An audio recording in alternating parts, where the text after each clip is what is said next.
Kidlat News Updates. Mga balita ngayon, mag-asawang Diskaya at 4 na dating DPWH officials protected witnesses habang sinusuri ang pagiging state witness. 6 ligtas, 7 patay sa pagtaob ng bangkang pangisda sa Santa Ana, Cagayan bunga ng bagyong Nando. NDRRMC briefing sa Camp Aguinaldo, pinangunahan ni PBBM. Ako po si Cesar Soriano, para ihatid ang mga nangungunang balita sa buong kapuluan ngayon. Protected witnesses, iyan ang deklarasyon ng Department of Justice o DOJ sa mag-asawang Pacifico Curly at Cesara Sara Diskaya at 4 na dating opisyal ng Department of Public Works and Highways o DPWH na sina Roberto Bernardo, Henry Alcantara, Bryce Hernandez at JP Mendoza na pawang sangkot umano sa maanumalyang mga proyekto ng flood control.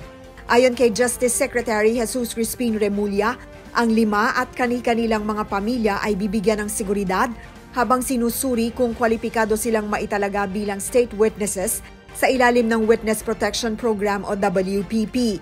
Dagdag ni Remulla, nakapagbigay na ng mga dokumento at impormasyon ng ilan sa kanila, kabilang ang mga bagong pangalan ng posibleng sangkot. Nilinaw pa ng kalihim na masusing proseso ang pagiging state witness at hindi otomatikong ibinibigay, ngunit mahalaga ang kanilang kooperasyon upang makalap ang ebidensya laban sa mga pangunahing responsable sa anomalya.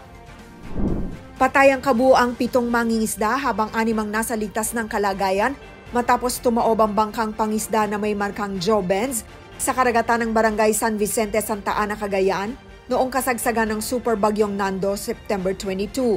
Ayon sa Santa Ana Police, pansamantalang nakadaong ang bangka sa San Vicente Port nang matangay ng malalakas na hangin at dambuhalang alon bandang alas 10 ng umaga.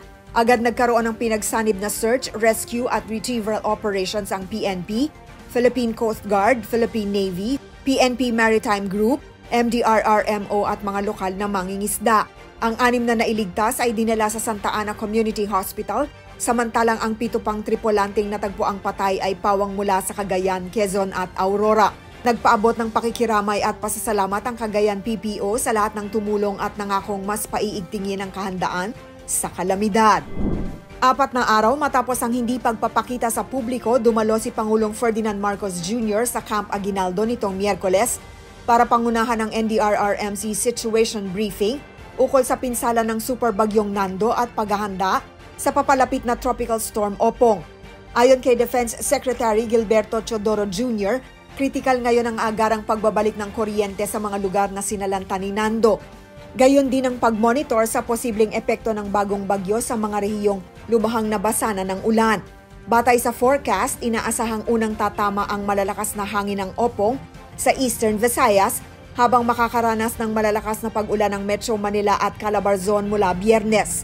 Hindi na nagpaunlak ng panayam ang Pangulo matapos ang pagpupulong.